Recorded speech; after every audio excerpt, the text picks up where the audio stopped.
Welcome to the Big Movement Podcast. If you're ready to create results and make huge strides in your business, finances, personal development, and health, then you're in the right place. Pushing past excuses and powering through procrastination can be a challenge alone. Here, you'll get the support, tools, and knowledge you need to get to the level you desire in your business and life. Let's get started with your host, Byron Ingram.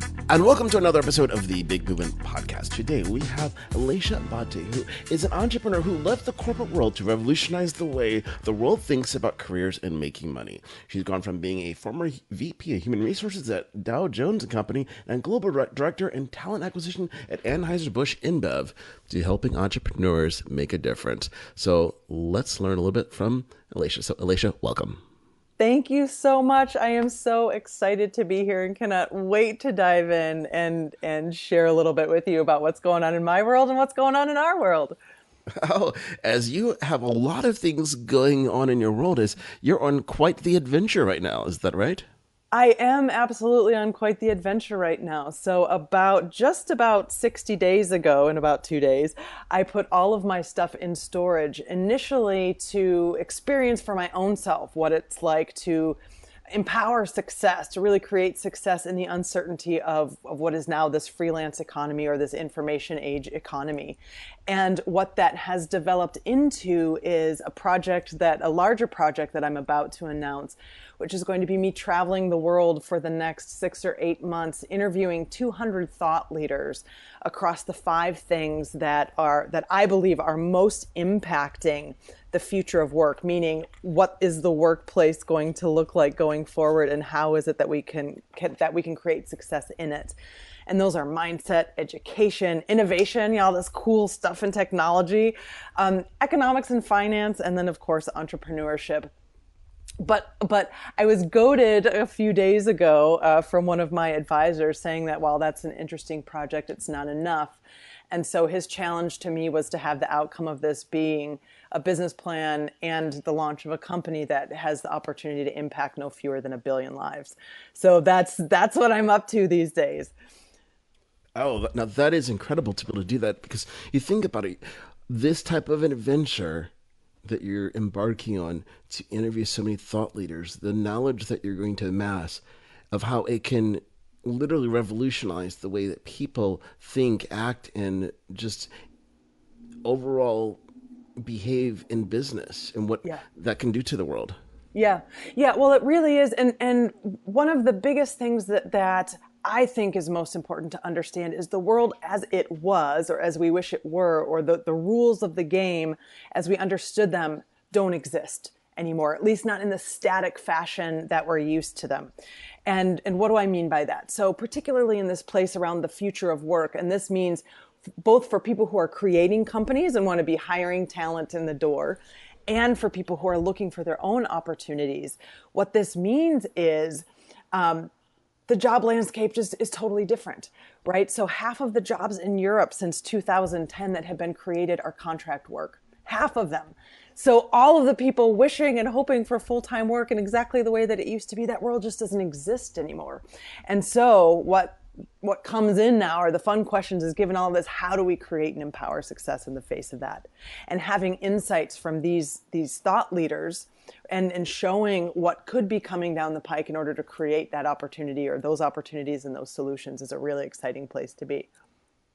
Right. And that's so critical that people recognize there's this shift out there. The notion that if people are wanting to, let's say, follow in their parents' footsteps and work at a company for 20, 30 years, that's disappearing.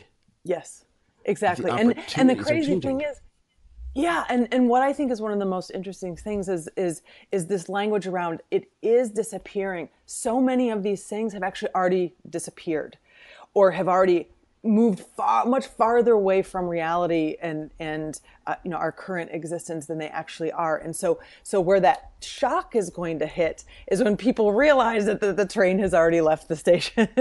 And that's kind of that gap in preparation that we have the opportunity to help people close.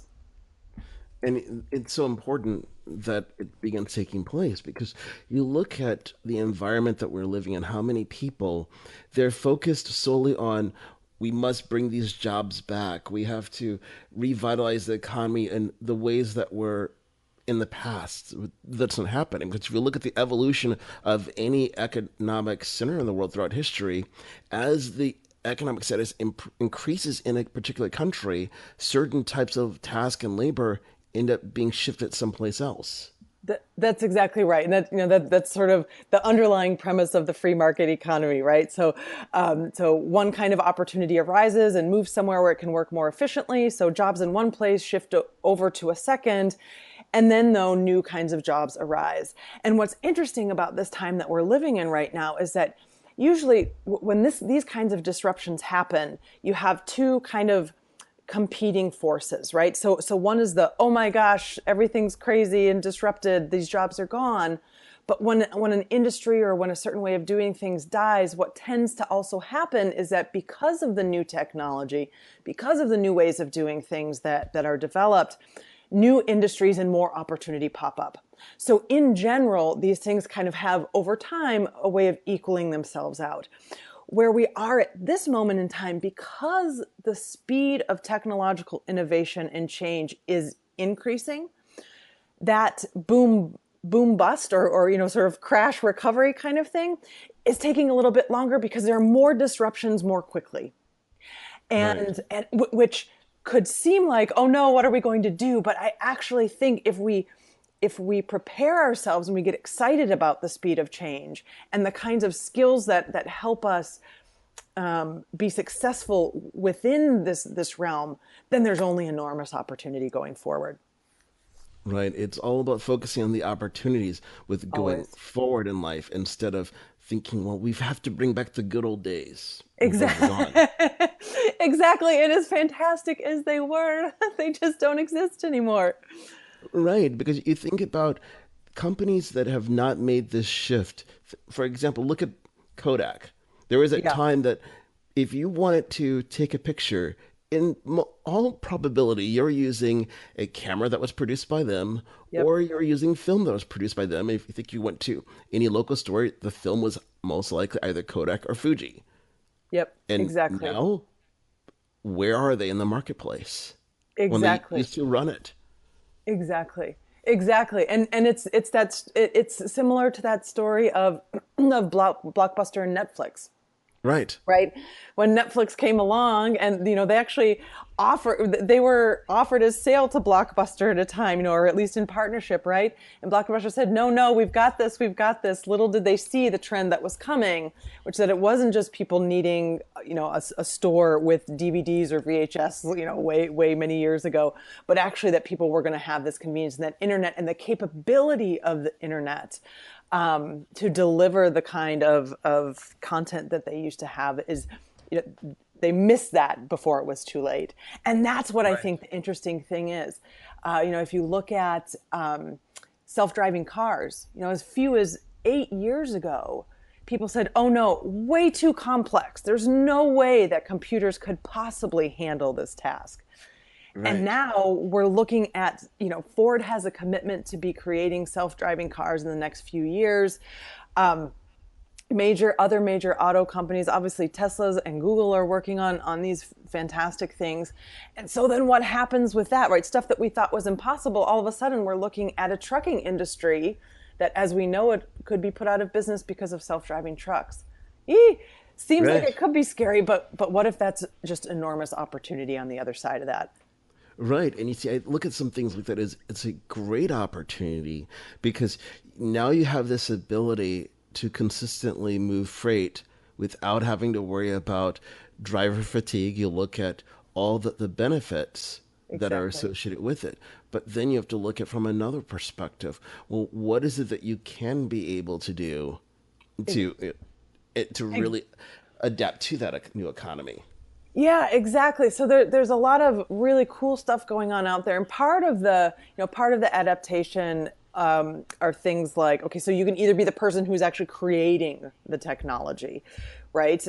You can be somebody who understands the technology itself and how human behavior works, and make those two things work together, right? So for the statistics around military drones, and so every drone that takes over, an actual plane flying that's manned needs, several tens of more at least people in order to manage that unmanned drone, right? So on the one hand, while a certain set of jobs goes away, there need to be a lot more human beings overseeing what's happening there. So it's not like, as we were saying before, it's not like everything disappears. It's just a shift in the ability or in the kinds of skills that people need to acquire.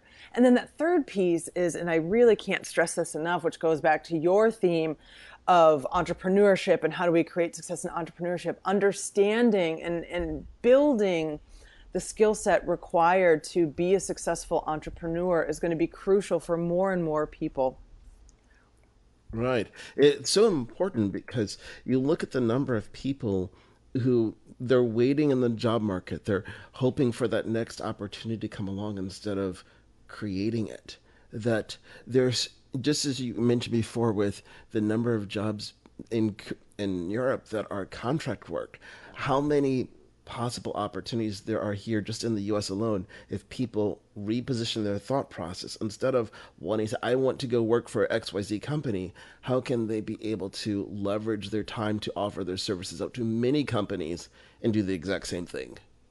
That's exactly right. That's exactly right. And it's that shift in mindset between, okay, the one right way to do things, because it's the one right way to do things. There's kind of that mentality. There's a lot that I hear and that I'm reading around, I've failed, quote unquote, if I don't get that full-time job. And all of that's stories that's just made up anyway.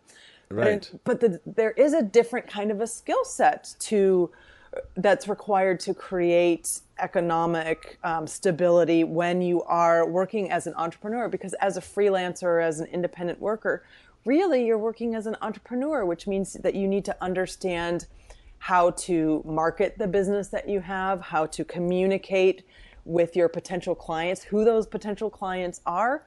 And there's another component which revolves around this piece of mindset, which is one's tolerance for risk, which is, I think, a big gap in difference that I see between folks who are anchored more in more traditional kinds of work versus those who are stepping out on their own. And as many of us the choice is being made for us to create careers out of freelance or entrepreneurship or solopreneurship, depending on how you want to phrase it, that mindset piece, around risk tolerance and being able to understand, being able to be okay with the fact that you may not know immediately today where your next contract is coming from, but that you have the resources to go get it is going to be really important.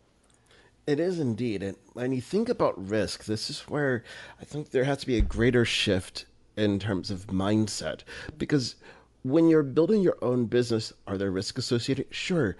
But it's something that you can control every aspect of it. If you realize that you want to generate more revenue, then you know that you need to do more in terms of lead generation, converting more prospects into clients. However, when you're working for another company, because people have this mindset, well, there's this security there that on the 1st and 15th, I'm getting a paycheck. But the risk associated with that stopping is completely out of your control. Yeah. That's exactly right. It's completely out of your control. And I would also add to that stability, particularly in the world that we're living in right now, is just as much of an illusion as the risk of the other side is.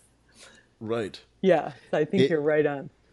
And it's just changing our mindset towards it, because you think about how many people that, they're just going about their normal week, they enjoyed the weekend, and they go into the office on a Monday, and then there's a big layoff announcement. And now there's this looming cloud over everyone's head. Who's getting the little pink slip that says, thanks for your services, but you're no longer needed? Exactly. And then because people weren't paying attention to what was going on, then they get sideswiped and they find themselves in a place where they're being buffeted around by circumstances. And I love something related to this and something that you said earlier, which is this notion of we can control the risk or the size of the risk. And that mindset piece around that is, a distinction that I refer to as captain versus captive, others as owner-victim choice or victim or victor, depending on who you listen to. But the underlying concept is the same. We can sit around and allow ourselves and our lives to be buffered or buffeted around by external circumstances. Oh, it's the economy. Oh, it's the company, my job. I can't do this because of my family, my external circumstances. Or we can say, I am in control of the things that I can control, and I'm driving the bus of my career, of my life. And I'm going to ensure that the results that I need are coming out of this. And that's the biggest mindset shift. As soon as people can snap into this notion that they are in control of their destinies, it's like, wow, the fire is on. Let's go get this done. Right. And that is so vital in today's world, is people have to take ownership of their future instead of saying, well, this is the way it's always been. Well, says who? Exactly. It's not chiseled in stone that says, at age XYZ, you're going to do this. Exactly. And who made that stuff up anyway? Right. As you look, so whose idea was it that we needed to have a certain job in a certain way, or buying bigger and bigger houses is the way to go in order to prove us something? It doesn't seem, okay, I don't actually know who made those rules up. Why were they the rules, and why are we still sticking to them if we don't even know who made them up in the first place? Right. It's the whole notion that people are just following in other people's footsteps blindly without ever asking the question, why? Why? Exactly. Why do I need this? I don't know if you've seen the documentary on Netflix. I believe it's called The Minimalists or The Minimalists, something like that. I've heard of it. But the premise is these two guys really downsize their lives, and then, in terms of housing, in terms of their actual material possessions. And this movie covers not only their journey, but other folks who have done similar sorts of things in other areas, the tiny house movement and things like that. And what I love about that movie is that it really raises a lot of great questions about why we accumulate the things we do, what wealth actually means, what security actually means. These are all questions that are worth asking, particularly as we're looking in this world that's constantly shifting. We may need to be more mobile. We may need to do other things that we aren't forced to do right now. So what do we really need? Why do we need the one house with the mortgage and all of that sort of thing? And the answer being really none of it's right or wrong or good or bad. It's all really in relation to who you are, how you want to be, and what's important to you. Right. And it all goes back down to so many things. People thought at one point or another, this is a great idea. How can we influence the masses to do something? I think a great example of it is you look at the engagement ring concept. Yep. That it was all because De Beers wanted to sell more diamonds. That's it. Surprise! It wasn't some romantic gentleman back in Victorian England. Right, we need to sell more. How can we do this? We have an idea. We're going to influence the masses and say that you must do this. And then we're going to influence them even further and say, oh, you must spend at least a certain amount of your paycheck on this, or multiples of a paycheck.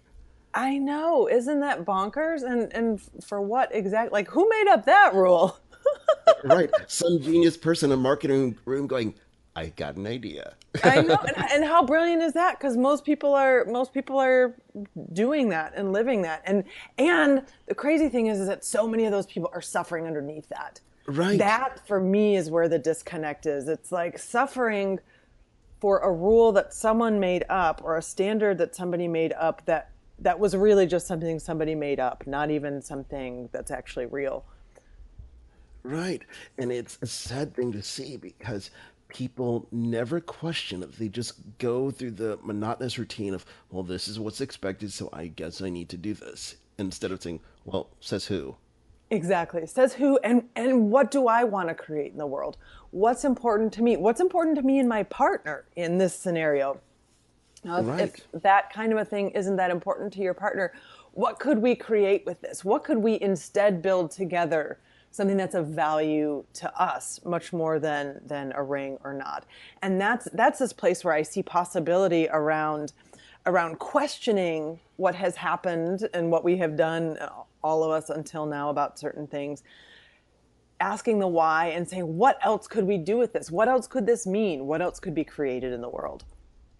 Right. And that is what is so essential to the evolution of society, is people beginning to ask one simple question: why, and what ultimately can we do differently? Yeah. Yeah. What opportunities are out here in front of us? That's brilliant. Right.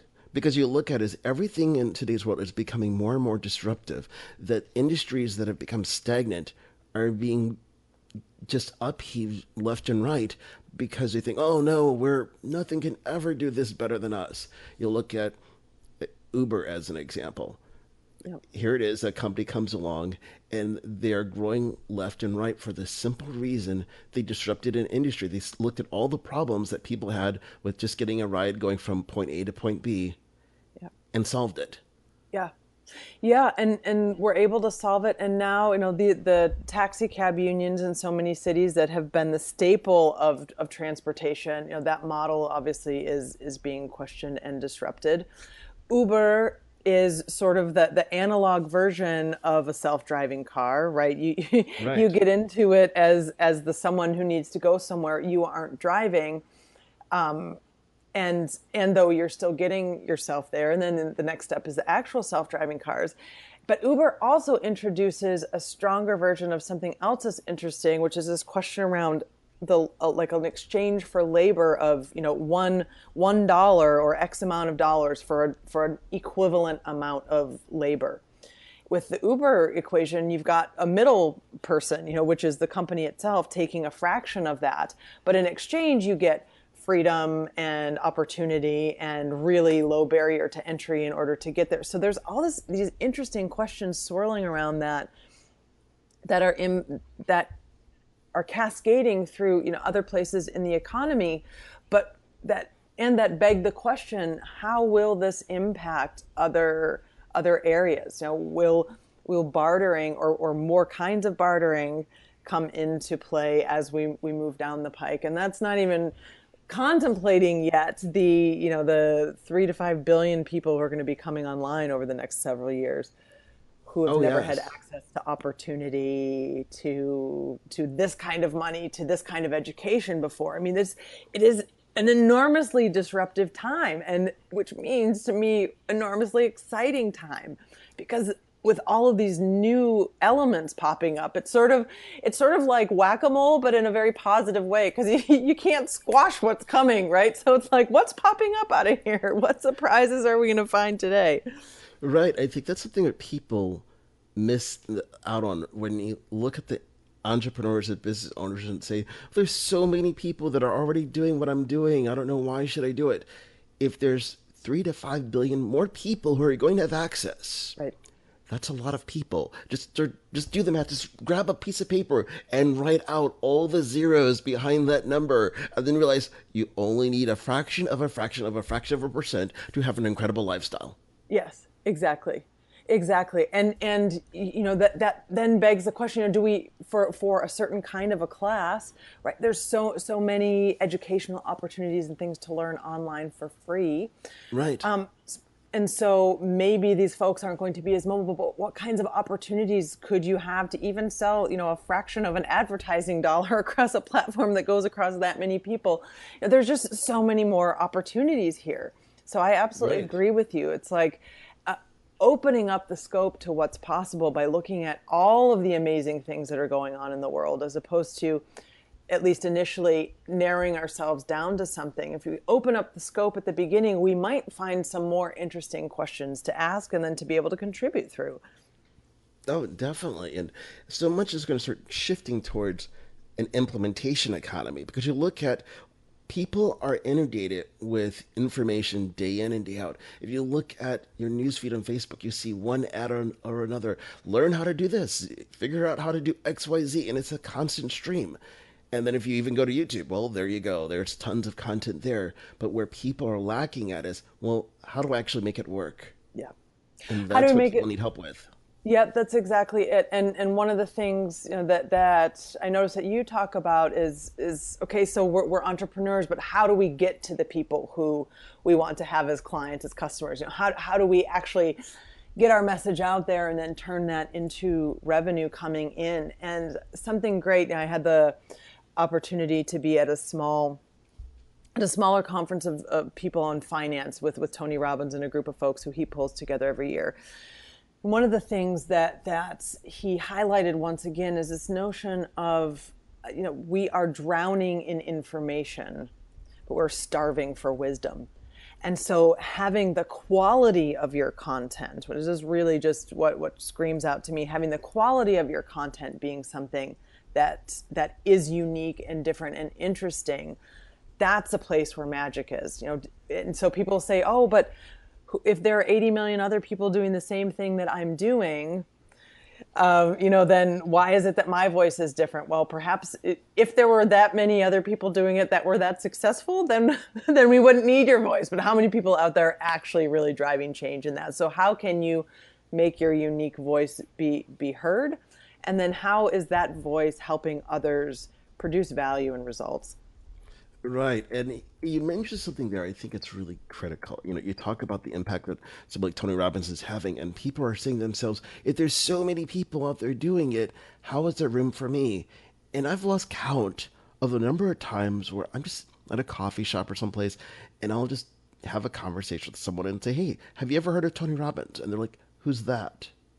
So here's someone that is world renowned, yet there's how many people out there that still do not know who he is. So that tells you, if there's a person of that stature that people still have not heard of, there's plenty of opportunity for everybody else. Exactly. There's plenty of opportunity. And what I've noticed, especially in this space of creating value, and there's everything from Tony himself to Gary Vee to Seth Godin, it's all sort of across the spectrum of different kinds of messages, different ways of talking about entrepreneurship and success and marketing and all of these things. And what I've noticed is that not everybody vibes the same way, meaning those who are in your tribe are really going to want to listen to your tone, your message, your story, because it's yours. Not everybody vibes along with what's going on in Tony's world or in Seth's world or in other people's spaces. But there are plenty of other voices out there. So that's another something that I've noticed. It's like for certain times in my careers, certain kinds of coaches have been really valuable. And now since I've grown or I've moved on or I'm focused on something different, I'm listening and I'm spending a lot more time with other folks who have their voices. So as all of us in this world are going on whatever journeys we're going on, there are different voices, different teachers, different knowledge and skill sets that we need to accumulate at each step along the way. And so that's another place or another way that I see of thinking about it that can open up opportunity for people to create their own value. Right, exactly. We have to follow our own voice. And one of the things I see far too often is people will start following someone in the world, but then they want to copy everything they're doing instead of developing their own voice. They're wondering, how come they're stagnant? Like, well, it's kind of like they're getting a light version of the other person, so why would they go with you? Exactly. And that's it's that kind of dance between, as musicians move from being, or artists, right? The way that you learn to be a great artist, the first step that you do, or one of the first steps is, in addition to the technical training, then you start to copy the great works that other people have done, right? So that's a step, but that's just a step in the move forward to you creating your own voice. So there's that great book that Austin Kleon wrote called Steal Like an Artist. And, that's all about looking at what other fantastic people in your area have done. Yes, you listen. Yes, you bring the ideas in. But the virtuoso piece comes when, instead of simply repeating or parroting something that somebody else has created, you then put your own spin on it to make it the masterpiece that it becomes. Right. And that's so vital that people do that, because it's a key component in developing that tribe where people know who you are based on just obviously who you are in life, versus Like, oh, you just sound like that other person. And like, okay, that sounds weird. Like, it's one of those odd things. If you have someone come to you like, oh, you remind me of so and so. I don't see that. I remind myself of me. Good stuff. Like, if you want to compare me with them, great. As long as they're cool, because comparing me to someone else is no, thank you on that one. But Yeah. Yeah, exactly. And it's all around mindset. There's another fabulous book. It's called The Art of Possibility, that was written by Benjamin Zander, who has a great YouTube video, and his wife Rosamund, who's a research and psychologist, I believe. I will have to go back and double check that one. But basically, fantastic book. One of the chapters that they have is called "Giving the A" or something to that effect. And Ben Zander, in addition to being the conductor of the Boston Philharmonic, also teaches at the New England Conservatory of Music. And so he was running this great experiment, because one of the biggest challenges of musicians who are moving from this place of being technically masterful to becoming, virtuosos or, world-class musicians really, is the ability to stop being afraid of failure. Meaning, there comes a point where as much technical training as you have, you need to let your emotions come through the music, which means that you're going to be imperfect as far as the technique is concerned, but you're going to be, that's where the magic comes through. And so this experiment that he ran is that at the beginning of the semester, he decided that he would give an A to all of the students right out of the gate. Everybody gets an A. The only thing you need to do for me is actually write me a note that says what you will have done by the end of the semester to get the A. And, so this kind of alleviates the pressure. A few weeks into the experiment, he asks the kids or the students in the class for their feedback. How is this experiment going? And one kid raises his hand and says, gosh, back in Thailand where I was a musician, I was number 68 out of 70 students. But I came here to Mr. Zander's class and he says I'm an A. But back home I was 68 out of 70, but here I'm an A. And so he walks around for a couple of weeks with this comparison in his head. And he says that he realizes he's just much happier being an A than he is a number 68. And so that's the identity that he's chosen for himself. And how that relates to this piece here is, we think we need to be perfect. We think it needs to be exactly as somebody else does it, exactly the way that the model has been in the past. But if we can just see that whatever's already here is already perfect, because it's all a story anyway. If we can choose that story of walking around with an A, then our entrepreneurial endeavors, our podcasts, our whatever it is that we're creating in the world, not only have the chance for ourselves and our lights to shine a lot more brightly, but also it's a lot more fun.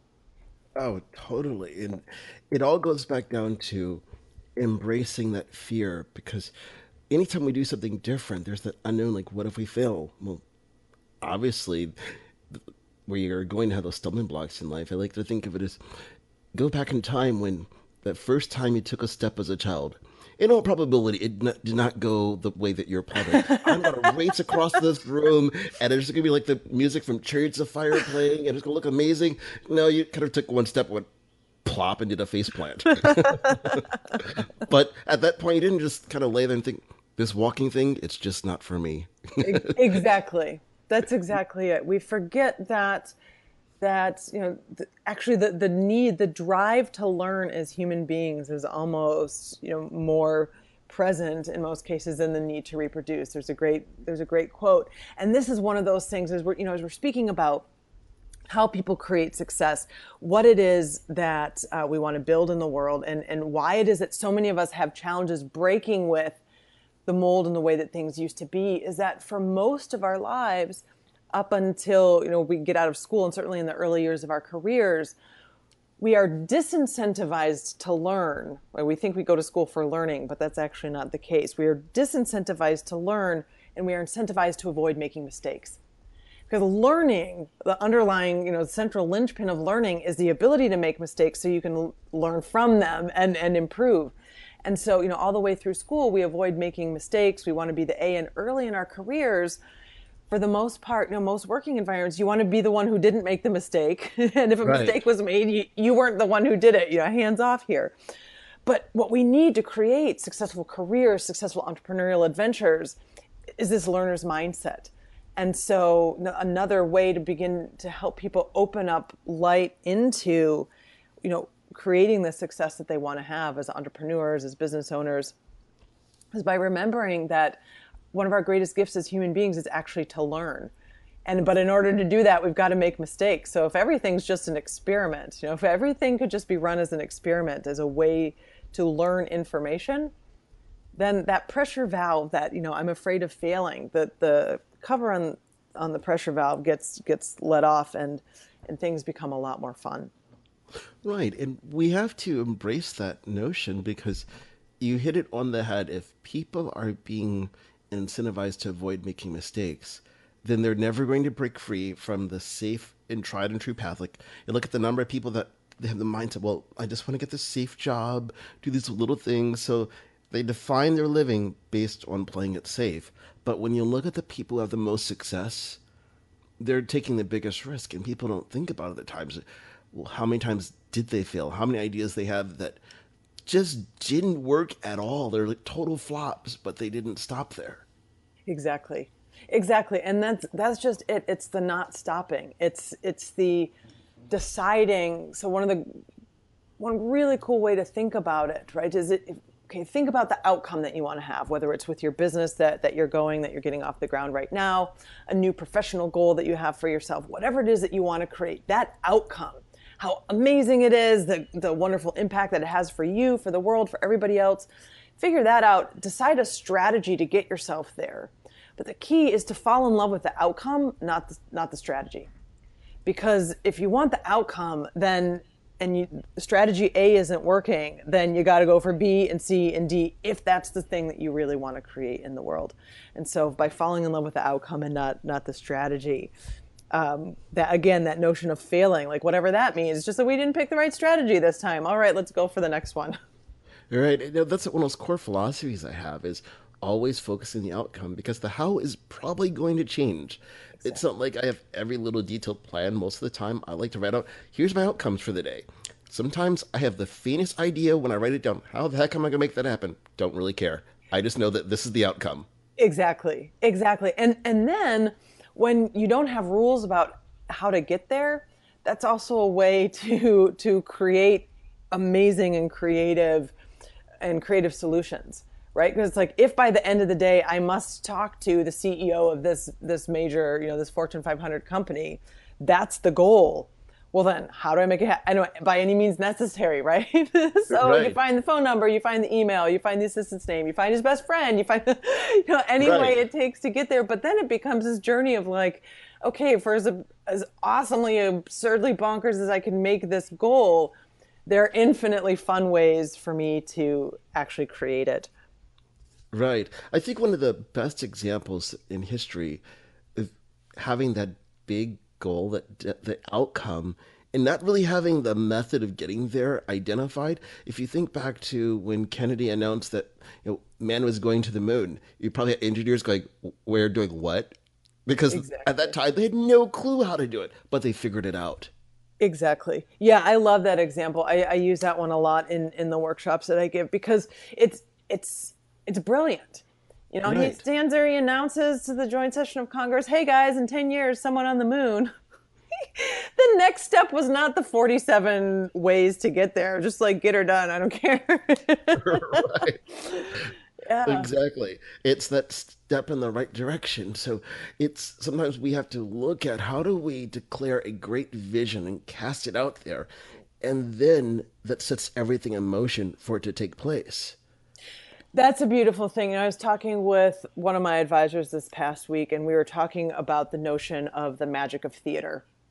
And if you have been involved in any kind of theater production, from elementary school all the way on up to the most professional, what happens is this thing called the magic of theater, which is, up until 20 minutes or less before the curtain rises, things are a total disaster behind the scenes, right? Things are falling apart. No one remembers their dance moves. The orchestra isn't getting the music right, and on and on and on. And then all of a sudden, boom, the curtain goes up and everything comes alive. And this happens only all the time. And why is that? It's because somebody declared that at that time that show was going to happen.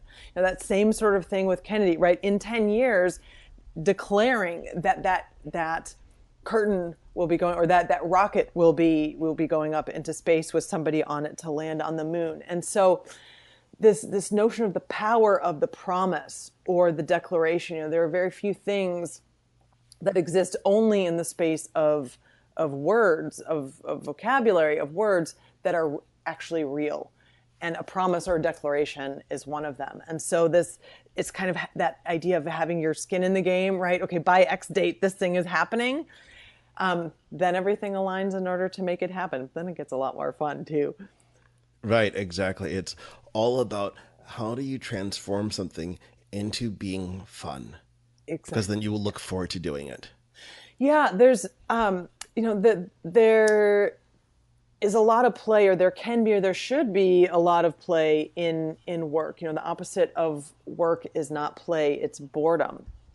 And, the opposite of play is not work, it's boredom. And the more you can gamify your workday, so I've got a group of colleagues who I worked with a couple of years ago, and we all had a lot of big revenue goals that we had. And so what I did is come up with a scavenger hunt of, here are 40 different things that we could do, each one of varying number of points in order to generate revenue. Call 10 clients who you're totally afraid of, go out into the world and get 100 no's today, that sort of thing. But we turned it into a game, and then all of a sudden everybody's making money hand over fist because we're just out there in the world playing a game, getting points that, by the way, mean nothing. But the result of bringing that kind of playfulness to the workspace is increased revenue, it's financial freedom, it's those kinds of things. Right, exactly. It's all those things that make a world of a difference in what we're doing. Exactly. Play is the way to go. Right, exactly. If you're not enjoying what you're doing, change it. Change it. It's pretty straightforward and simple. So how is it that you work with your clients to help them realize their potential in business and really seek out what it is they're meant to be doing? Sure. Yeah. So in business, in terms of career in general, and business specifically, the biggest key is to take a few steps back, away from what we think the answer is, and ask ourselves, how do we want to be? Who do we want to be? What's the impact that we want to create in the world? And when I work with people on those kinds of things, it's not just, I want to have 2x more revenue this year, or Y more clients, or this, but really the why. Why is it that we're creating this, and what is it going to mean once all of this happens? Because that's sort of that Kennedy version of planting the flag out there. Because Right. even if we have a vague notion of what that is, then we can align all of our skills, resources, ideas, thoughts behind creating that. And then it's really getting people to understand the difference between, okay, that awesome future that they've just uncovered, and what happens if they change nothing about business as usual. Because even people who have successful businesses or growing, if things are okay or if things are pretty good, there's still a gap between outstanding and really, really good. And so what blocks us from getting from where we are today and where we want to go? It's the mindset piece. It's all the assumptions that we have about why we can or can't create, or why what we want to create is or isn't possible in this world. And then what I do is I work with people to show them that every single one of their assumptions is either completely false, like just totally made up, either a story that they made up or that they bought from somebody else, or it's simply a parameter that needs to be baked into their next step in growth or their next step in planning. And as soon as we get to that, then it's off to the races. Oh, that's excellent. Because it's everything at the end of the day when it comes to success is mindset. It is. It really is that 80-20 rule. If your head is in the right place, if you can see the possibility, if you are focused, if you're ready to go, then the strategy, kind of falls into line afterwards. Right, exactly. That goes back down to knowing your destination and not worrying about how you're going to get there. Exactly. That's exactly it. Figure out Right. that outcome, figure out where you're planting that flag. And, along with that, why is that important to you, to the world, to, the jobs you're creating, to whatever else? And then aligning everything behind, making sure that happens, that things come to fruition. Right, exactly.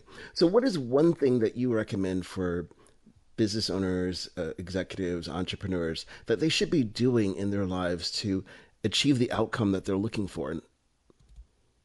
The one thing that I would recommend for people to do to achieve the outcome that they're looking for is playing a game of opposites. Meaning, this is all around the mindset piece, right? But this notion that, what if the challenges that we're facing, as challenges start to come up in the world, oh, I didn't get this contract. Oh, I didn't get this promotion. Oh, my big client, my biggest client ever just left me. Now 80% of my revenue stream just walked out the door. Oh no, it's the worst thing ever. Actually, if you play the game that what if this is the best thing ever, you can create enormous opportunity out of that. And in fact, the solutions that you create when your back is up against the wall are only 100% of the time, in my experience, infinitely more creative, more interesting, and at the end of the day, more lucrative. And that's so true, because you look at how many stories, how many things have come out of a situation when their backs are against the wall. You look at Airbnb, they needed a way to pay their mortgage. Yeah. So what did they do? They rented out their couch. Exactly. How brilliant is that, right? Right. So it just goes to show you that when you have nothing to lose, you're willing to do anything to at least give it a shot. Exactly. And so if you can bring that mindset, because this notion of failure, by the way, anyway, is totally made up. Like, what does that even mean? What are the consequences of that? Because when I ask people oftentimes to describe, okay, so worst case scenario, like what does failure actually mean here? And we dive into the logistics of what that looks like and how that quote unquote failure may unfold.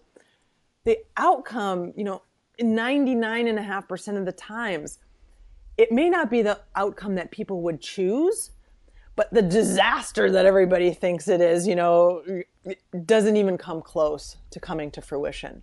And so by understanding that whatever that idea of failure is, your backstop is pretty darn okay, then it gives people oftentimes a license to create fantastic things moving forward.